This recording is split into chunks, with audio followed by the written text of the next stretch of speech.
Video کو like کر کے آگے شیئر ضرور کر دینا کہ ہم میلاد کیوں مناتے ہیں اور اس کی شرعی حیثیت کیا ہے۔ جذبات سے ہٹ کر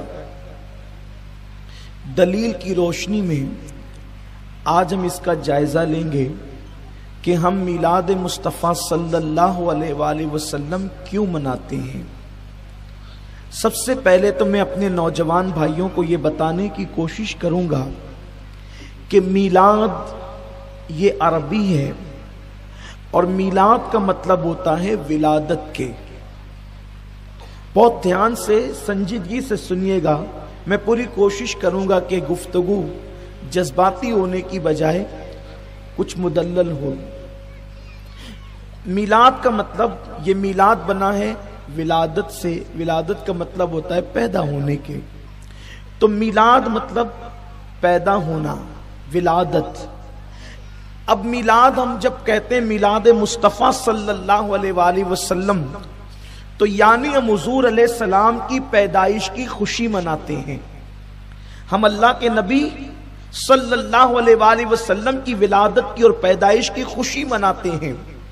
اب یہاں پر اگر کوئی ناسمجھ یا کم علم بچہ سوال کرے، کوئی طالب علم پوچھے کہ رسول پاک صلی اللہ علیہ وسلم کی پیدائش کی خوشی کیوں مناتے ہو، تو ایک چھوٹا سا اور بہت آسان سا جواب یہ ہے کہ آخر مجھے آپ یہ بتائیں کہ وہ کون سا بندہ ہے کہ جس کی پیدائش پر خوشی نہ منائی گئی ہو۔ وہ کون سا بندہ ہے جس کی پیدائش پر خوشی نہ منائی گئی ہو؟ جو بھی دنیا میں بچہ آتا ہے اس کی خوشی ہر اعتبار سے منائی جاتی ہے۔ حمال کے گھر بچہ پیدا ہوگا تو کم سے کم خوشی اتنی ہوگی کہ ماں باپ خوشی منائیں گے، دادی دادا خوشی منائیں گے، اور اگر وہ بندہ اور پوزیشن والا ہے، اگر وہ بندہ اور پوزیشن والا ہے تو پھر رشتہ دار بھی خوشیوں میں شامل ہو جائیں گے۔ وہ بندہ اور پوزیشن والا ہے تو محلے والے بھی خوشیوں میں شامل ہو جائیں گے۔ ایم ایل اے اور ایم پی کے گھر بچہ پیدا ہوا تو ممکن ہے پورا گاؤں خوشیوں میں شامل ہو جائے، وزیر کے گھر بچہ پیدا ہوا تو ممکن ہے پورا ملک شامل ہو جائے۔ لیکن یاد رکھیں کوئی بچہ ایسا نہیں ہوتا جس کی پیدائش پر خوشی منائی نہیں جاتی، لیکن ہاں کچھ بچے ایسے ہوتے ہیں، ذرا دھیان سے سننا، توجہ فرمائیں، کچھ بچے ایسے ہوتے ہیں جن کی پیدائش پر نہ ماں کو خوشی ہوتی ہے نہ باپ کو خوشی ہوتی ہے۔ وہ بچے وہ ہوتے ہیں جو بن باپ کے اور بغیر شادی کے پیدا ہوتے ہیں، ان کی پیدائش پر کسی کو خوشی نہیں ہوتی، لیکن جو نکاح سے پیدا ہوتے ہیں، شریفوں کے یہاں پیدا ہوتے ہیں، شرفاء کے یہاں پیدا ہوتے ہیں، پہلا بچہ ہے تو خوشی منائی جا رہی ہے، دوسرا بچہ ہے تو خوشی منائی جا رہی ہے، تیسرا ہے تو خوشی منائی جا رہی ہے۔ یعنی دنیا میں کوئی بچہ ایسا نہیں ہوتا جس کی آمد پر خوشی نہ منائی جائے۔ اب آپ مجھے بتائیں، جب للو پپو اور ٹپو کے یہاں بچے پیدا ہو تو اس کی خوشی لوگ مناتے ہیں، جب آمنہ کے یہاں رحمت للعالمین تشریف لائے، آمنہ کے یہاں رحمت للعالمین تشریف، کوئی بچہ ایسا نہیں جس کی ولادت پر خوشی نہ کی گئی ہو۔ لیکن ایک بات یہ ہے، ہاں کسی کے یہاں بچہ پیدا ہوتا ہے تو کچھ لوگ خوشی مناتے، کچھ نہیں مناتے۔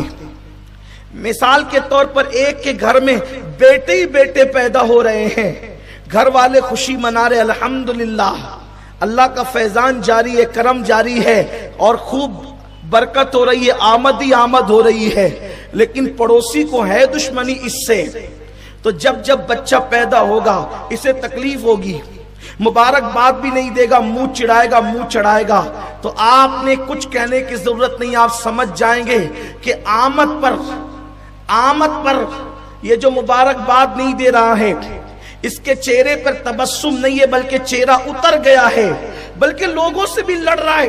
کیوں اس کو مبارکباد دیتے ہو؟ کیوں اس کو ارے مبارکباد دینے میں حرج کیا ہے؟ اگر خدا نے اس کو نعمت دی ہے تو مبارکباد دینی چاہیے. آپ کیوں منع کر رہے ہو؟ تو یہ منع کرنے والے کا نیچر بتا رہا ہے. اللہ نے اس کے گھر بیٹا عطا کیا، اسے خوشی نہیں ہوئی، اس لیے بیچارہ مبارکباد دینے سے روکتا ہے. آپ بتائیں پڑوسی کے بچے کے یہاں پہ بچے کی ولادت ہو اور پڑوسی چاہے کتنا بھی بڑا خطیب ہو، ادیب ہو، عالم ہو، ظالم ہو، کوئی ہو، اگر وہ روکے کہ مبارکباد نہ دینا، آپ کہیں گے یار کتنا جلتا ہے یہ کہ بچے کی ولادت ہوئی اور روک رہا ہے. بس ہم نے کسی کو کچھ کہنا ہی نہیں ہے. جس کو دیکھو نبی کی آمد پر مبارکبادیاں ہیں، اسے نبی کی آمد کی خوشیاں ہیں. اور جو منع کر رہا ہے، اب آپ مجھے بتائیں کہ منع کرنے والے کے دل میں کہیں نہ کہیں نبی کی پیدائش کے حوالے سے دکھ ہے، بیماری ہے، درد ہے، جلن ہے، اسی لیے تو وہ روک رہا ہے. ورنہ میرے نبی تشریف لائے تو حدیث پاک میں آتا ہے کہ مشرق کے جانوروں نے مغرب کے جانوروں کو مبارکباد پیش کی. پتھروں نے خوشیاں منائی، کنکروں نے خوشیاں منائی، فرشتوں نے خوشیاں منائی. حتیٰ کہ اللہ نے خوشیوں کا اظہار اس طرح کیا کہ جس سال نبی کی ولادت ہوئی اس سال اللہ نے بیٹیاں پیدا نہیں فرمائی، 70,000 بیٹے ہی بیٹے پیدا فرمائے. ویڈیو